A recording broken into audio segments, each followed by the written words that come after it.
Break के बाद आप देख रहे हैं इस वक्त, जैसा ब्रेक पर जाने से पहले बताया था, बात करेंगे झारखंड के छात्र आंदोलन की और पंजाब में भी गड़बड़ी पर टिप्पणी आई। पहले झारखंड की बात करते हैं, पूरी रिपोर्ट देखिए। आंदोलन से क्या है, हेमंत सोरेन सरकार डर गई है झारखंड में।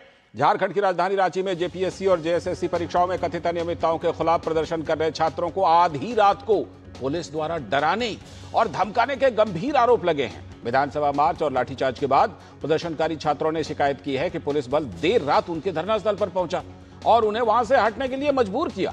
झारखंड के छात्रों का आंदोलन अब नया मोड़ ले रहा है और फिर से काफी संख्या में छात्र जुटने लगे हैं। आंदोलन के अगले चरण के तहत अब 20 अगस्त को सीएम आवास घेराव की तैयारी है और इसी को ध्यान में रखते हुए सुरक्षा व्यवस्था बढ़ाई जा रही है और मजबूत बैरिकेडिंग भी की जा रही है। 10 फीट ऊंची मजबूत बैरिकेडिंग करने के साथ ही सीएम आवास को छावनी में तब्दील कर दिया गया है। झारखंड के छात्रों के आंदोलन को 20 दिन हो चुके हैं। आंदोलन को आगे बढ़ाने का ऐलान करते हुए छात्रों ने अब पूरे राज्य के सभी जिलों में भूख हड़ताल की चेतावनी दे दी है। इस बीच पूर्व मुख्यमंत्री और भाजपा के नेता रघुवर दास और शिल्पी नेहा तिर्की ने धरना स्थल पर जाकर आंदोलनकारी छात्रों के नेता देवेंद्र महतो से मुलाकात की। साथ ही रघुवर दास ने ऐलान किया कि अगर 7 दिनों के अंदर छात्रों की मांगे मानकर उनके मुद्दों का समाधान नहीं हुआ तो वो खुद भी अनशन पर बैठ जाएंगे। रघुवर दास ने सीएम हेमंत सोरेन की सत्ता को उखाड़ फेंकने की भी चेतावनी दी। ये तो बात हुई झारखंड की। अब बात करते हैं पंजाब में। पंजाब में दरअसल फार्मेसी ऑफिसर बहाली परीक्षा में गड़बड़ी से इनकार करने वाली भगवंत मान सरकार को बड़ा झटका लगा है।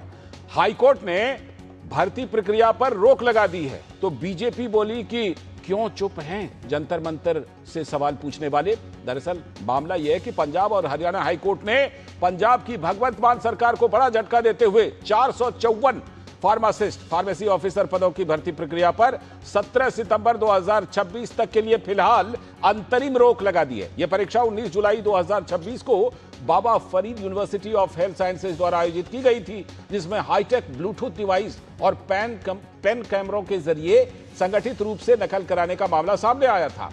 पंजाब और हरियाणा हाईकोर्ट के जस्टिस संदीप मौदगिल की पीठ ने केशव कंबोज द्वारा दायर याचिका पर सुनवाई करते हुए सख्त रुख अपनाया और पूछा कि जब मामला इतना गंभीर था तो इस परीक्षा को तुरंत रद्द क्यों नहीं किया गया। झारखंड के छात्रों का मामला सबसे ज्यादा इन दिनों गर्म है तो भाजपा के प्रवक्ता सुधांशु त्रिवेदी पूछ रहे हैं कि झारखंड और पंजाब के मामले पर अरविंद केजरीवाल और राहुल गांधी चुप क्यों हैं।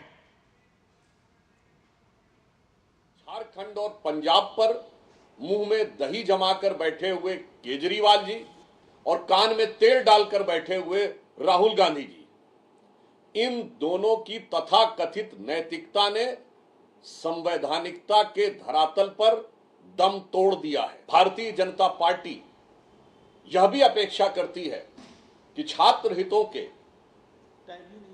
नए नए नवोदित झंडा बरदार और जंतर मंतर के किरदार आज कहां हैं।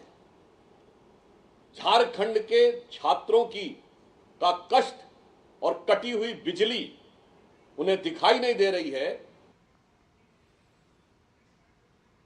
सीधे चलते हैं रांची अपने संवाददाता दिवाकर कुमार के पास। दिवाकर, हमने आपकी वो रिपोर्ट भी देखी है जिसमें आपने छात्रों के साथ बात की है और आपकी वो रिपोर्ट भी देखी है किस तरह किलेबंदी की जा रही है सीएम हाउस की।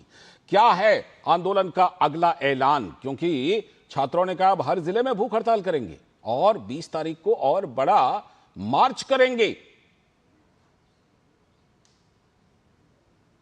देखिए, निश्चित तौर पर छात्रों का आंदोलन जो है वो हर रोज एक नई उम्मीद के साथ छात्र जो है उसे आगे बढ़ा रहे हैं और लगातार अब जो छात्रों ने जो ऐलान किया है, वो जो भूख हड़ताल की बात कर रहे हैं कि यह मास लेवल पर भूख हड़ताल किया जाएगा, तो उसके बाद गतिविधियां लगातार बढ़ रही है। आप देख रहे हैं हमारे पीछे ये सीएम आवास का रास्ता है, किस तरीके से बैरिकेटिंग है ये आपको तस्वीरों में दिख रहा होगा। बिल्कुल। और ये तस्वीर मैं सुबह से दिखा रहा हूँ कि किस तरीके से जो छात्रों का आक्रोश है वो लगातार बढ़ रहा है और उसके बाद सीएम आवास के आसपास पूरे किलाबंदी की गई है।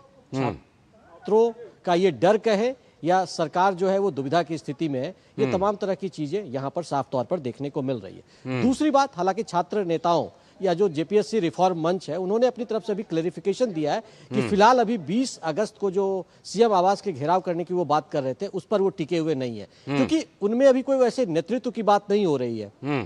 तो कोई नेता आकर कुछ बोल देते हैं, दूसरे नेता कुछ बोलते हैं, तो वो स्थिति नहीं है। लेकिन पूरे जो हम कह सकते हैं सीएम आवास के 2-3 किलोमीटर की परिधि में एक तरीके से पूरे छावनी में इसे तब्दील किया गया है। 10 फीट ऊंची बैरिकेटिंग है, तो तमाम तरह के इंतजाम किए गए। लेकिन जो सबसे बड़ी चिंताजनक बात यह है लालचंद जी कि डेडलॉक की स्थिति बन गई है। अब कोई संवाद नहीं हो रहा है। 10 तारीख के पहले तक सरकार संवाद की स्थिति में थी, विधानसभा का सत्र चल रहा था, सरकार की ओर से बयान भी आ रहे थे। लेकिन अब जब विधानसभा घेराव हुआ, विद्यार्थियों पर लाठियां बरसाई गई, उसके बाद से जो हालात पैदा हुए हैं उसमें अब संवाद की स्थिति नहीं हो रही है और सरकार और छात्रों के बीच एक तरीके से पूरी तरह से जो बातचीत का सिलसिला था वो थम गया है। तो छात्र अभी भी टिके हुए हैं कि अब वो बिना सीबीआई के झुकने वाले नहीं है।